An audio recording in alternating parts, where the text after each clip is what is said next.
انبیاء تشریف لانے والا ہے۔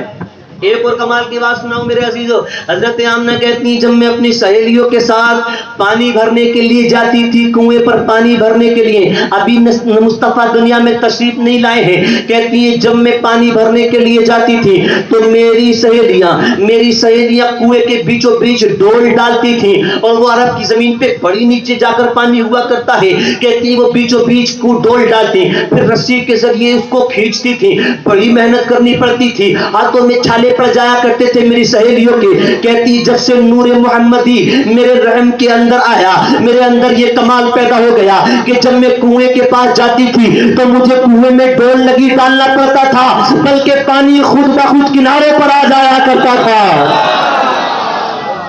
بلکہ پانی نعرے تکبیر، نعرے رسالت، عشق، نعرے رسالت، عشق محبت، عشق محبت، پیار محبت، پیار محبت، خواجہ کا ہندوستان، خواجہ کا راجستان، خواجہ کا فیضان، ہم سنیوں کی یہ ہے شان۔ وہ پیچھے والے جو بھائی بیٹھے ہیں پیچھے والے، ان کے ہاتھ مجھے نظر نہیں آ رہے، اسی پارٹی کے ہیں نا؟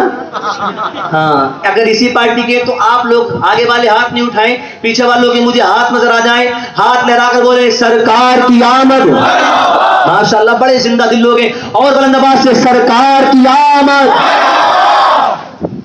ربیع الاول کی 12 تاریخ، پیر کا دن، صبح کا وقت، رات جا رہی تھی، دن آ رہا تھا، اور رب کا محبوب دنیا میں تشریف لا رہا تھا۔ اچھا، حضرت آمنہ کہتی ہے جس وقت میرا بیٹا دنیا کے اندر تشریف لایا اس وقت میرے گھر میں گھپ اندھیرا تھا، بڑا اندھیرا تھا، گھر میں جو چراغ تھا اس کا تیل بھی ختم ہو گیا تھا، گھر میں تیل ہی موجود نہیں کہ تیل ڈالا جائے۔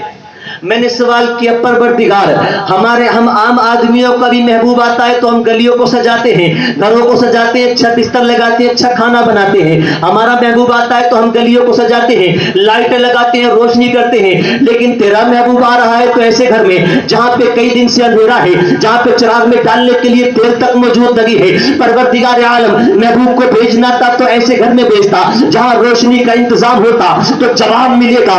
اگر میں محبوب کو ایسے گھر میں بھیجتا جہاں پر پہلے سے روشنی موجود ہوتی تو جو کمالات آمنہ نے اپنے بیٹے کی پیدائش کے وقت میں دیکھے تھے اگر آمنہ ان کو بیان کرتی تو بدعقیدے کہتے کہ روشنی تو پہلے سے ہی موجود تھی، آنکھیں چندھیا گئی ہوں گی، بس کسی بنا پر کچھ عجیب چیزیں نظر آ گئی ہوں گی، اس لیے میں نے اپنے محبوب کو اندھیرے میں پیدا فرمایا تاکہ زمانہ جان لے آمنہ نے پیدائش مصطفیٰ کے وقت جو کچھ دیکھا تھا تو نور مصطفیٰ کی برکت سے دیکھا تھا۔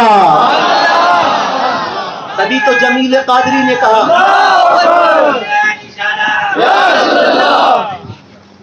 اچھا آپ نے مس کال لگائی ہے بھائی، پورا نعرہ لگایا کریں، جب بھی لگایا کریں، اللہ سلامت رکھے۔ جمیل قادری کہتے ہیں روشنی میں آمنہ نے جن کی دیکھا ملک شام، واہ واہ کیا چاند نکلا الصلاۃ والسلام، واہ واہ کیا چاند نکلا الصلاۃ والسلام۔ میرے نبی جب تک دنیا کے اندر تشریف نہیں لائے تھے، اب میں جب خاموش ہوں تو نعرے کئی جگہ سے لگنے چاہیے اور یہ پتا چلنا چاہیے کہ کیسے سنیوں کے اندر میں بول رہا ہوں۔ جب تک نبی دنیا کے اندر تشریف نہیں لائے تھے، دنیا کے اندر جسم تو تھے لیکن احساس نہیں تھا، آم تو تھے لیکن خاص نہیں تھا، زمین تو تھی لیکن سبزہ نہیں تھا، رات تھی اجالا نہ تھا، آنکھیں تھی حیا نہ تھی، ظلم تھا علم نہ تھا، ظلم تھا علم نہ تھا، جہالت تھی علم نہ تھا، زبانیں تھی صداقت نہ تھی۔ رات ربیع الاول کی 12 تاریخ آتی ہے، پیر کے دن صبح کے وقت میں آمنہ کا لال اس دنیا کے اندر تشریف لاتا ہے۔ میرے نبی کی آمد کا ہونا تھا، پھر کیا تھا؟ کلیاں چٹکنے لگی، پھول مہکنے لگے، ستارے چمکنے لگے، دل دھڑکنے لگے، قدم سنبھلنے لگے، احساس جاگنے لگا، شیطان بھاگنے لگا، ہر طرف یہ شور تھا، ہر ایک لب پکارتا تھا، ارے کہاں سے اتنے سرور آ گئے؟ تو نیم بہارا کے مسلمانوں نے کہا مبارک ہو میرے حضور آ گئے۔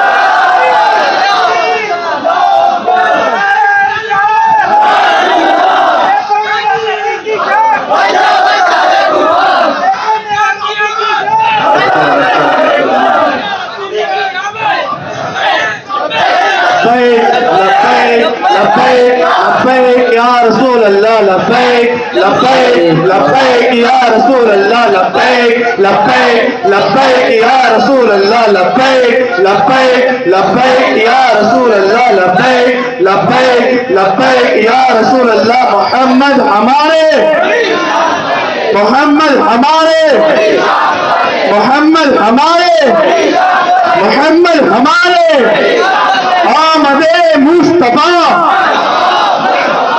آمد مصطفیٰ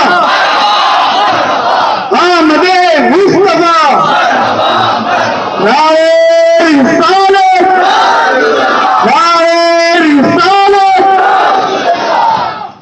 نبی تشریف کی ذرہ لائے جہاں پہلے سے ہی اندھیرا تھا، لیکن جب میرے نبی آئے تو ایسا نور پھوٹا آمنہ کے آنگن سے کہ آمنہ نے مکے کی زمین پہ بیٹھے بیٹھے ملک شام دیکھ لیا تھا، ملک شام کے محلات دیکھ لیے تھے. اب میرے نبی تشریف لے آئے ہیں. سنی مسلمانوں اب سنیں، عربوں کا دستور تھا کہ وہ اپنے بچوں کی صحت اور ان کی نشو و نما کا خیال رکھتے ہوئے شہروں سے اپنے بچوں کو دیہات کی صاف ستھری ہواؤں میں بھیج دیا کرتے تھے. ایک مقصد یہ بھی تھا کہ دیہاتوں میں جا کر وہ فصیح عربی خالص عربی زبان سیکھ سکیں، کیونکہ شہروں میں دوسرے ممالک کے لوگ آتے رہتے تھے، ان کی وجہ سے وہاں خلط پیدا ہو گیا تھا، اس لیے وہ ان کو فصیح عربی سیکھنے کے لیے دیہاتوں میں بھیج دیا کرتے تھے. ام سال بھی یعنی جس سال میرے نبی پیدا ہوئے ایک قافلہ قبیلے بنو سعد سے چلا، جن میں ایک خاتون وہ بھی تھی جن کو تاریخ میں حلیمہ سعدیہ کہہ کر پکارا گیا ہے، حلیمہ سعدیہ کہہ کر پکارا گیا ہے. اس سال جس سال میرے نبی تشریف لائے حضرت حلیمہ سعدیہ اپنے قافلے کے ساتھ مکے کی طرف چلی ہے، لیکن حضرت حلیمہ کی خود کی گھر کی حالت یہ تھی کہ ان کے گھر میں بھی چراغ میں ڈالنے کے لیے تیل تک موجود نہ تھا. خود حضرت حلیمہ کی حالت اتنی کمزور تھی، ان کی صحت اتنی کمزور تھی کہ ایک پستان سے دودھ آتا تھا دوسرے سے آتا ہی نہیں تھا، ایک بالکل سوکھا تھا اس سے آتا ہی نہیں تھا، اور دوسرے سے آتا تھا، اور جس سے آتا تھا وہ بھی اتنا کم کہ ایک بچہ ان کے پاس تھا، وہ بچہ بھی اس بچے کے لیے وہ دودھ کافی نہیں ہوتا تھا. خود حضرت حلیمہ سعدیہ کہتی ہے کتنی مرتبہ ایسا بھی ہوا کہ میرا بچہ بھوک کی وجہ سے پوری رات روتا رہتا تھا، بھوک کی وجہ سے پوری رات تڑپتا رہتا تھا. میں اور میرے شوہر پوری رات بیٹھ کر گزار دیا کرتے تھے.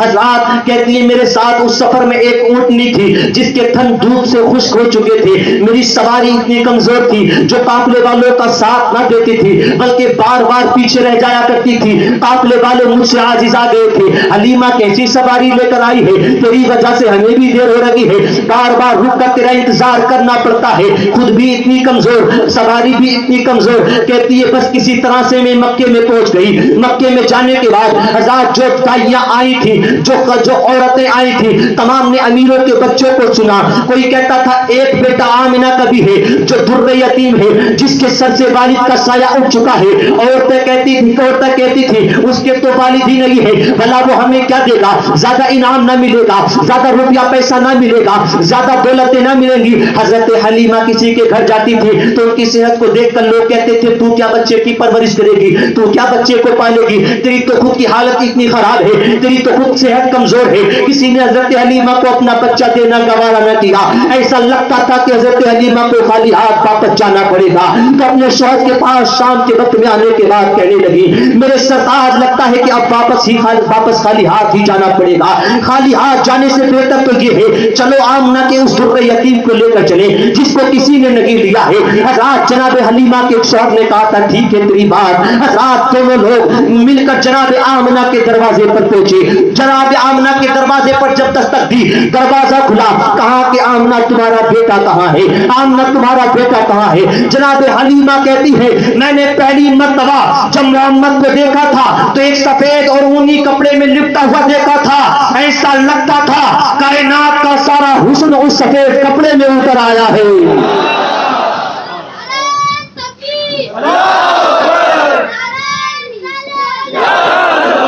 نعرہ رسالت، نعرہ رسالت. سرکار کی آمد، سرکار کی آمد، مکی کی آمد، مکی کی آمد، مدنی کی آمد.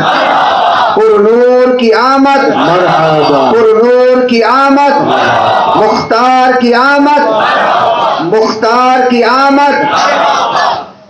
کہتی ہیں حضرت حلیمہ ایسا لگتا تھا دنیا کا سارا حسن اسی کپڑے میں اتر آیا ہے، بس میں نے آمنہ کے لال کو گود میں لیا، آمنہ کے لال کو گود میں لیا تو دل کو اتنا سکون ملا۔ اب جی یہ چاہ رہا تھا دولت ملے نہ ملے آمنہ کا لال مل جائے، انعام ملے نہ ملے آمنہ کا لال مل جائے۔ حضرت آمنہ کہتی حلیمہ میرا بچہ در یتیم ہے، والد کا سایہ سر سے اٹھ چکا ہے، اگر تم اس کو لے کر جاؤ گی پرورش کے بدلے زیادہ کچھ نہ دے پاؤں گی۔ حضرت حلیمہ کہتی ہیں آمنہ دولت کی ضرورت بھی نہیں ہے، تیرا بیٹا میری آغوش میں آ گیا ہے نا، اب کائنات کی ساری دولتیں میری آغوش میں آ گئی ہے۔ حضرت حلیمہ کہتی ہے بس میں آمنہ کے لال کو لے کر اپنے خیمے کے اندر آئی، خیمہ جو ایک کپڑے کا ایک جھوپڑی بنائی جاتی ہے، کہتی ہے میں اپنے خیمے کے اندر لے کر آئی، رات ہو چکی تھی، کہتی ہے میں اپنے خیمے کے اندر لے کر آئی، میں نے خیمے کے اندر کا چراغ بجھا ڈالا لیکن پھر بھی خیمے کے اندر روشنی ہو رہی تھی، پھر بھی خیمے کے اندر روشنی ہو رہی تھی۔ وہ اونٹنی جو میرے ساتھ آئی تھی جس کے تھن خشک ہو چکے تھے، جب میں محمد کو لے کر آئی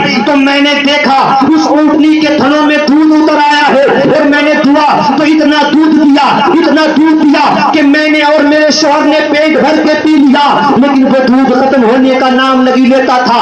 حضرات کہتی ہے صبح ہوئی جب ہمارے جانے کا وقت آیا تو میں نے سوچا چلو خانہ کعبہ کا طواف کر لیا جائے۔ میں محمد کو چھوٹے سے محمد کو گود میں لے کر خانہ کعبہ کے پاس پہنچی۔ حضرات خانہ کعبہ کا طواف جو شروع کیا جاتا ہے وہ حجر اسود کے پاس سے شروع کیا جاتا ہے، اگر بھیڑ نہ ہو تو اس کو چوم لیا جاتا ہے، اور اگر بھیڑ ہو تو استلام سے کام چلا لیا جاتا ہے، دور سے یوں ہاتھ کر کے اور پھر آگے بڑھ دیا طواف شروع کیا جاتا ہے۔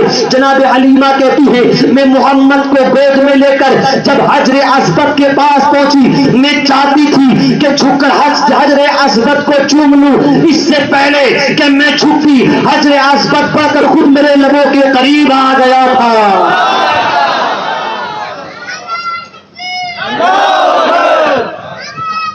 نعرہ تکبیر، نعرہ تکبیر، نعرہ رسالت، نعرہ رسالت، سرکار کی آمد، سرکار کی آمد، سرکار کی آمد، دلدار کی آمد، مزمل کی آمد، مدثر کی آمد، نعرہ تکبیر، نعرہ رسالت۔ اب کہتی ہیں حضرت حلیمہ اب ہمارے جانے کی تیاریاں ہو گئی، ہم اپنی اپنی سواریوں پر سوار ہو گئے۔ میری وہ سواری جو پہلے بڑی کمزور تھی، وہ سواری جو پہلے بڑی کمزور تھی، وہ سواری ایسا لگتا تھا اس میں نئی جان آ گئی ہو، اتنی تیزی کے ساتھ چل رہی تھی کہ دوسری تمام سواریاں پیچھے رہ گئی، حالات آگے چلتی جا رہی ہو، میری سواری سب سے آگے چلتی جا رہی ہے، سب سے آگے۔ اور کمال کی بات یہ کہ اگر سوکھے درختوں کے نیچے سے میری سواری نکل جاتی تھی تو درختوں پر پھل آ جایا کرتے تھے، ان پر پتے آ جایا کرتے تھے، سوکھے جنگلوں سے میری سواری گزرتی تھی تو جنگلوں میں بہار آ جایا کرتی تھی۔ جب بہت سے لوگ پیچھے رہ گئے تو قافلے کی عورتیں کہنے لگی حلیمہ جب آ رہی تھی تم تو تمہاری سواری بڑی کمزور تھی، بار بار پیچھے رہ جاتی تھی، لیکن یہ بتاؤ اب اس سواری میں اتنی طاقت کہاں سے آ گئی؟ کیا تم نے سواری کو بدل دیا ہے؟ کیا تم نے سواری کو چینج کر دیا ہے؟ جناب حلیمہ کہتی ہے میں نے سواری کو نہیں بدلا ہے بلکہ میں نے سوار کو بدل دیا ہے، بس اسی کی برکت ہے کہ میری اونٹنی میری سواری تازہ دم ہو گئی ہے۔ حضرات تیزی کے ساتھ اب یہ قافلہ قبیلے بنو سعد کی طرف بڑھ رہا ہے۔ کہتی ہے جب میں اپنے گھر کے اندر پہنچی تو میرے گھر میں جو بکریاں تھیں ان تماموں نے کئی دن سے دودھ نہیں دیا تھا کیونکہ قحط کا عالم تھا، سوکھا پڑ چکا تھا، لیکن جیسے ہی محمد کے قدم میرے گھر میں پڑے تمام بکریوں کے تھنوں میں دودھ اتر آیا، تمام بکریوں کے تھنوں میں دودھ اتر آیا۔ کہتی ہے جب میں نے دوہا اتنا دودھ دیا بکریوں نے، اتنا دودھ دیا کہ گھر کے جتنے برتن تھے تمام بھر گئے، لیکن دودھ ختم ہونے کا نام نہیں لیتا تھا۔ حضرات کہتی ہیں میری بکریوں کے اندر بھی یہ کمال پیدا ہو گیا کہ وہ چرنے کے لیے خود ہی جاتی تھی اور خود ہی واپس آ جایا کرتی تھی، خود ہی جاتی تھی، خود ہی واپس آ جایا کرتی تھی۔ اگر محمد کے قدموں کو دھو کر سوکھے درخت کی جڑ میں ڈال دیا جاتا تھا تو درخت ہرا بھرا ہو جایا کرتا تھا، اس پر پتے آ جایا کرتے تھے، اس پر پھل آ جایا کرتے تھے۔ اگر محمد کے قدموں کا دھوبن کسی بیمار کو پلایا جاتا تھا تو بیماری آنے واحد میں دور ہو جایا کرتی تھی، شفا یاب لوگ ہو جایا کرتے تھے۔ رات جناب حلیمہ سعدیہ کہتی ہے ہمارے قبیلے میں کچھ لڑکیاں ایسا بھی کرتی تھیں کہ اپنے اپنے چھوٹے چھوٹے بھائیوں کو لے کر ایک چوراہے پر جمع ہو جاتی تھیں اور سب کی سب اپنے بھائیوں کی تعریفیں کیا کرتی تھی۔ میری بیٹی جس کا نام شیما ہے وہ میرے پاس آتی تھی اور آنے کے بعد کہتی تھی امی قبیلے کی دوسری لڑکیاں اپنے اپنے بھائیوں کو لے کر چوراہے پر جمع ہوتی ہیں اور بڑی تعریفیں اپنے اپنے بھائیوں کی کیا کرتی ہیں، امی جان مجھے بھی اجازت دے دیں تاکہ میں بھی اپنے بھائی کو لے کر ان کے سامنے جا سکوں۔ حضرت حلیمہ انکار کر دیتی تھی، لیکن ایک دن جب زیادہ اصرار کیا جناب شیما نے تو حضرت حلیمہ نے اجازت دے دی۔ حضرت حلیمہ لے کر اپنے بھائی کو یعنی میرے تمہارے آقا صلی اللہ تعالی علیہ وسلم کو اس چوراہے پر پہنچی جہاں پر دوسری لڑکیاں اپنے اپنے بھائیوں کو لا کر جمع ہو جایا کرتی تھی۔ اب لڑکیوں نے اپنے اپنے بھائیوں کی تعریف کرنا شروع کی، کوئی کہتی ہے دیکھو میرے بھائی کی ناک کا جواب لگی ہے، کوئی کہتی ہے دیکھو میرے بھائی کے کانوں کا جواب لگی ہے، کوئی کہتی تھی دیکھو میرے بھائی کی پیشانی کا جواب لگی ہے، کوئی کہتی تھی دیکھو میرے بھائی کے حسن کا جواب لگی ہے، کوئی کہتی ہے دیکھو میرے بھائی کے جوان کا جواب لگی ہے۔ آخر میں ان لڑکیوں نے شیما سے کہا تھا شیما تو بھی تو اپنے بھائی کو دکھا۔ جناب شیما کہتی ہے جب میں نے محمد کے رخ انور سے پردے کو ہٹایا، کپڑے کو ہٹایا تو تمام کی تمام خاموش ہو گئی اور بیک زبان کہا تھا ہمارے بھائی بھی خوبصورت ہیں لیکن شیما کے بھائی کا کوئی جواب نہیں ہے۔ میرے امام نے کہا وہ کمال حسن حضور ہے کہ گمان نقش جہاں نہیں، یہی پھول خار سے دور ہے، یہی شمع ہے کہ دھواں نہیں، یہی شمع ہے کہ دھواں نہیں۔ اور میرے عزیزو سنتے جائیں میرے اور تمہارے نبی صلی اللہ تعالی وسلم کی ان کی شان اور ان کے فضائل و کمالات۔ حضرت حلیمہ کہتی ہے بہت مشہور واقعہ ہے، ایک رات میں اپنے گھر کے اندر کام کر رہی تھی، محمد پالنے میں یعنی گہوارے میں لیٹے ہوئے تھے۔ میں کیا دیکھتی ہوں کہ جھولا جو ہل رہا تھا وہ رک جاتا ہے، لیکن جیسے ہی رکتا ہے پھر کوئی نہ کوئی اس کو ہلا دیا کرتا تھا، وہ ہلانے والا نظر نہیں آتا تھا۔ پتہ چلا میرے آقا کو جھولا جھلانے اللہ تبارک و تعالیٰ کے مقدس فرشتے آیا کرتے تھے۔ حضرت حلیمہ کہتی ہے ایک روز میرے حیرت کی انتہا نہ رہی، ایک روز میں نے دیکھا کہ آسمان کا چاند گردش کر رہا ہے، چاند کبھی ادھر جاتا ہے کبھی ادھر جاتا ہے۔ میں نے دیکھا یا اللہ آج کیا ہو گیا، آسمان کے چاند کو میں نے کبھی اس طرح سے حرکت کرتا ہوا نہ دیکھا، اس طرح سے گردش کرتا ہوا نہ دیکھا۔ مجھے ڈر لگا، میں دوڑ کر محمد کے پاس پہنچی، میں نے دیکھا کہ محمد تو صحیح و سالم ہے، لیکن کمال کی بات یہ ہے کہ گہوارے میں لیٹے ہوئے محمد کی انگلی ہل رہی تھی۔ جب میں نے انگلی پہ غور کی تو جدھر محمد کی انگلی جاتی تھی آسمان کا چاند بھی اس طرف جاتا تھا، یعنی میرے آقا چاند سے کھیل رہے تھے۔ امام فرماتے ہیں چاند جھک جاتا جدھر، انگلی اٹھاتے مہک میں جاگی چلتا تھا اشاروں پر کھلونا نور کا۔ تکبیر،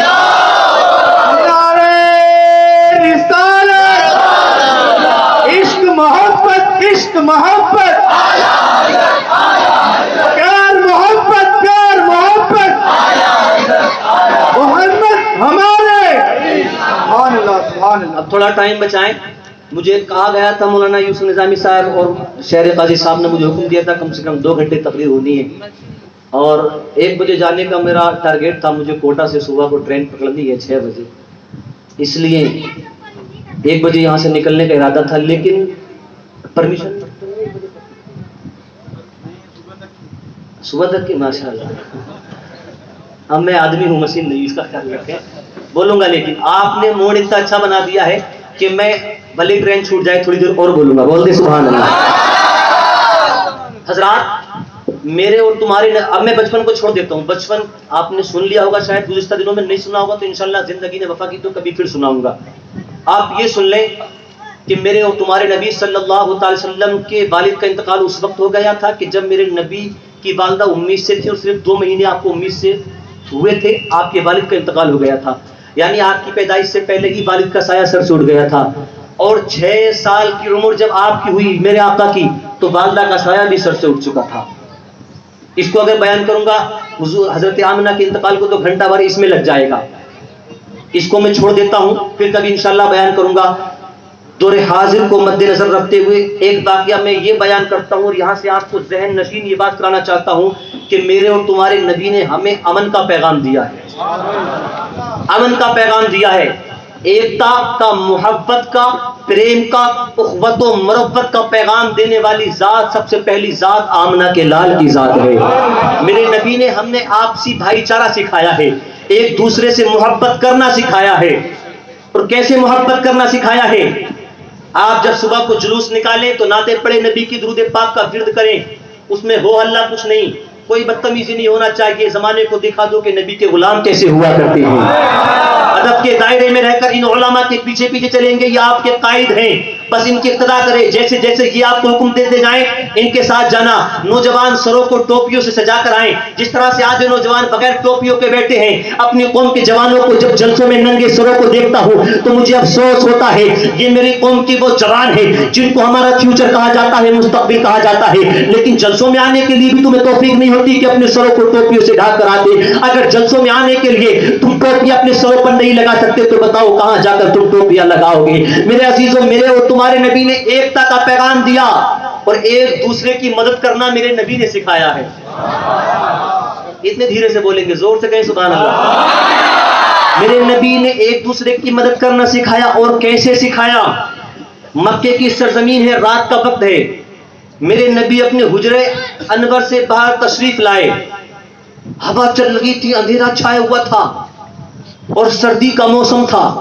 میرے نبی اپنے حجرے سے باہر تشریف لائے, چند قدم چلے تھے کہ کانوں میں کسی کے درد بھرے رونے کی آواز آتی ہے, کسی کی درد بھری آواز آتی ہے, کوئی رو رہا ہے. میرے نبی ٹھہر گئے, یا اللہ یہ کون ہے جو اتنی رات میں پھوٹ پھوٹ کر رو رہا ہے؟ میرے نبی نے کان لگا کر سنا کہ آواز کس جانب سے آ رہی ہے. حضرات جس طرف سے آواز آ رہی تھی میرے نبی اسی طرف گئے. حضرات دروازے کو کھٹکھٹایا, اندر سے آواز آئی, من تق الباب, کون ہے دروازہ بجانے والا, ذرا بتاؤ تو صحیح کون ہے دروازہ بجانے والا؟ میرے نبی نے فرمایا میں کون ہوں یہ نہ پوچھ, تو بتا تو کیوں رو رہا ہے؟ سارے مکے والے تو بستروں کی خوراک بن چکے ہیں, سارے مکے والے تو چین کی نیند سو رہے ہیں, لیکن تو ہے کہ پھوٹ پھوٹ کے رو رہا ہے. رونے کی وجہ کیا ہے؟ رونے کا سبب کیا ہے؟ رونے کا ریزن کیا ہے؟ حضرات اس اندر سے آواز آتی ہے, دروازے کا لوک نہیں لگا ہے بلکہ بس ایسے ہی بند ہے, آ جاؤ اندر. میرے نبی نے نبوت والا ہاتھ دروازے پر رکھا, دروازہ کھل گیا. اندر جا کر جب میرے نبی نے دیکھا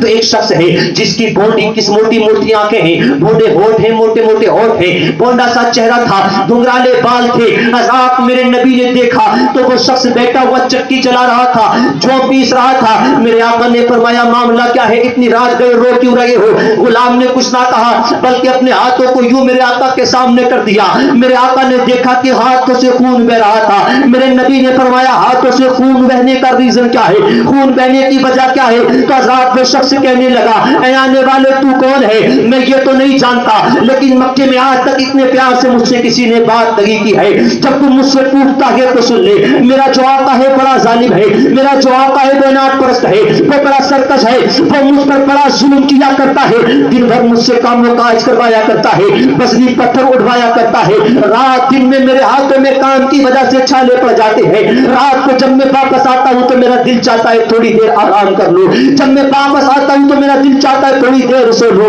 ہاتھ میں چھالے پڑے ہوتے ہیں لیکن رات کو بھی میرا آقا مجھے سونے نہیں دیتا بلکہ یہ جو پیسنے کے لیے دے دیتا ہے. میں چکی چلاتا ہوں تو دن میں جو ہاتھ پہ چھالے پڑے تھے وہ چھالے پھوٹ جاتے ہیں, ان میں بڑی تکلیف ہوا کرتی ہے. اور اگر چکی نہیں چلاتا ہوں تو میرا آقا مجھے کوڑوں سے مارا کرتا ہے, یا تو کوڑوں سے پٹنا پڑتا ہے, یا ہاتھوں کی تکلیف کو برداشت کرنا پڑتا ہے. اے سنی مسلمانوں,